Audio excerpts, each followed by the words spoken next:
Hey guys, it's Margaret, Texas Gal Treasures, and in this video I'm bringing you 10 things that I think are important to know if you are considering selling on Etsy. If you're new to my channel, welcome. I'm a stay-at-home mom reseller. I do lots of videos about ways to make extra money, print on demand, and some vlogging just for fun. So hope to see you around. Hit that subscribe button and let's get started with the 10 things I think are important for you to know about selling on Etsy.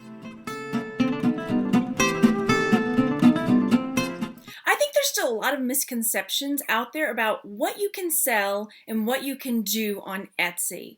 So today I wanted to address 10 things that I think are really important to know if you are considering adding Etsy to your arsenal of platforms on which you sell. So if you're not familiar with Etsy, it's a platform that a lot of people associate with handmade items. And I find that a lot of people still think that the only thing you can sell on Etsy is handmade, which is absolutely not the case at all.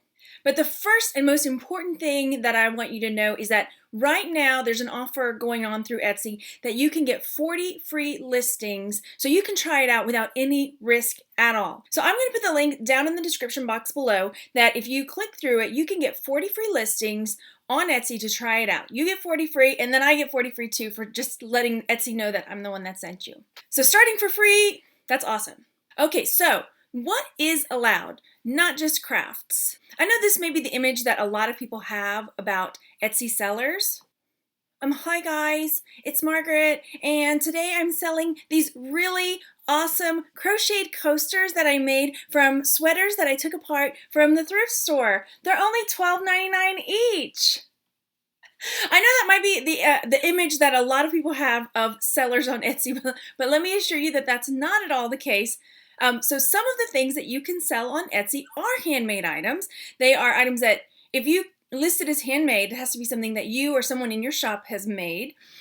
You can also sell items that are vintage. Vintage items are anything now 1998 and before. So that covers a lot of ground.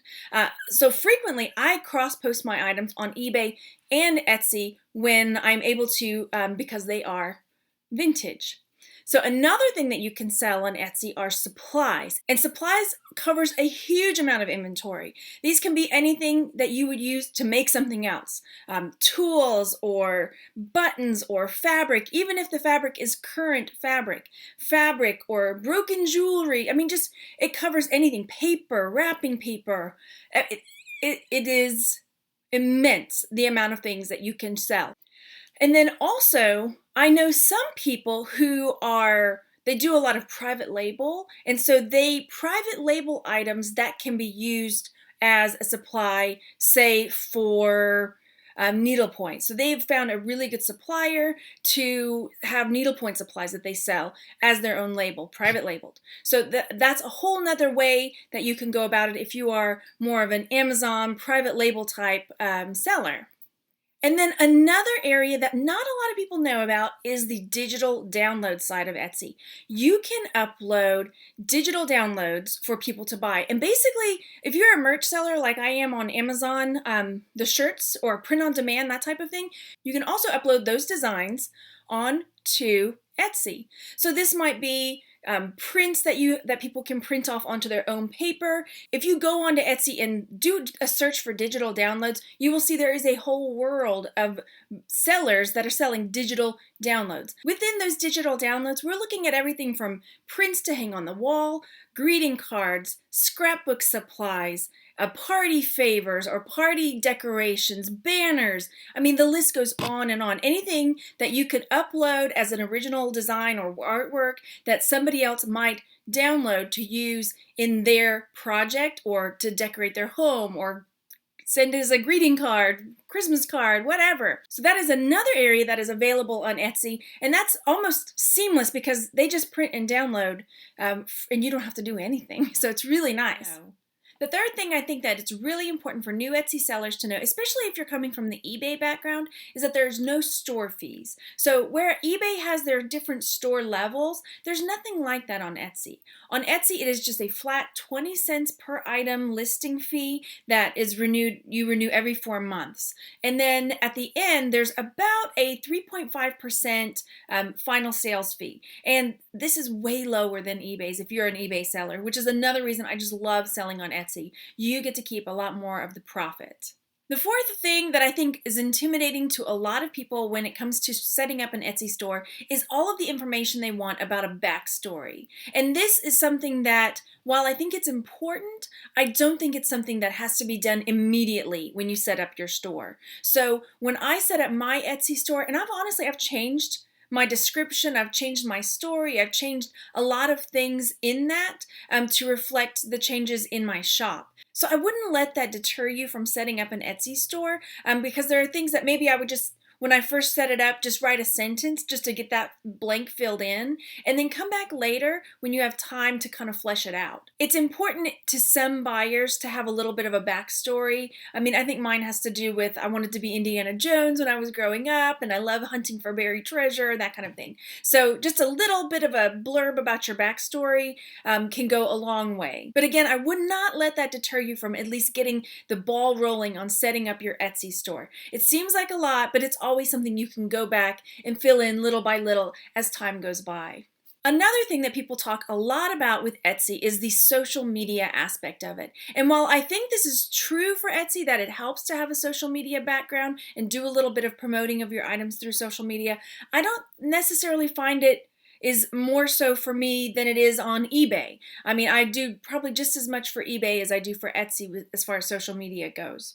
If you are interested, our group International League of Thrifters frequently does something called Pinterest parties, which is where we help promote each other's items. There are also lots of social media teams and treasuries within Etsy itself, and I've done a couple videos about that, and I'll link them here. And also, if you're interested in finding out how to do a little more promoting through Pinterest, I'll link the video that I've done about how to promote your items on Pinterest without becoming too spammy. And that's one thing I do encourage people, if you're promoting on Instagram or Pinterest or Twitter or wherever you're promoting your items, try not to be spammy, because I've had to unfollow some people on Twitter because all that I see in their feed is just the items, and it's just buy my item, buy my item, buy my item. So I did a video about how I handle this on Pinterest. So if you're interested, again, I'll link it up here. But like I said, it is an important part, but I don't think it rules out that you will get a sale if you're not very active with your social media on Etsy. Because as I say, I do just as much for Etsy as I do for eBay, which lately hasn't been a whole lot, honestly. And I'm doing okay. So the sixth thing that I think people maybe don't know about on Etsy is that there's no ranking system like there is on eBay. So if you have to cancel a sale on Etsy for some unfortunate or unforeseen reason, there isn't the same system of getting a penalty as there would be on eBay. While this is not at all something that you want to have happen on a sale on Etsy, as long as you're communicating with the buyer and refunding their money, then it's just between you and the buyer. So, that's another thing that I really like about Etsy, because the company Etsy is really kind of hands-off, and it's really you, the seller, and your buyer. Again, there's not a top-rated seller system or anything like that. That being said, customer service is really important on Etsy. Buyers are going to go and look at the number of stars your previous customers have left you. They're going to look at the reviews your previous customers have left you. So customer service is really important when it comes to Etsy. Another question I get a lot about Etsy is, how will I get paid? And it's really similar to eBay. There's a direct checkout, and then there's also the PayPal option. The only thing that's slightly different is that on eBay, when the person pays with PayPal, it goes directly to your PayPal. It does that as well on Etsy, but if they direct checkout, then Etsy holds the money, and I think it disperses every 2 weeks. So it just goes straight to my bank account after 2 weeks. So the next thing that is really important when it comes to selling on Etsy is the photography. You want that person to see your item and just feel like they have to have it. So you don't get as many options. You only get to upload 5 photos on Etsy, but you can create collages, which I sometimes do when I've got some more intricate details that I like to showcase, where that's a little bit different than eBay. On Etsy, 5 photos, but you want them to be quality. So I've got a really good friend named Carly who has a YouTube channel called The Poetry of Nice, and she did an amazing video about how she gets her photographs to look on point, and I will link that right up here. So the ninth thing that is really important about Etsy is your title, and your tags. So the tags are similar to the keyword descriptors on eBay. So when you fill in those tags, you want to think about what the buyer is going to be searching for.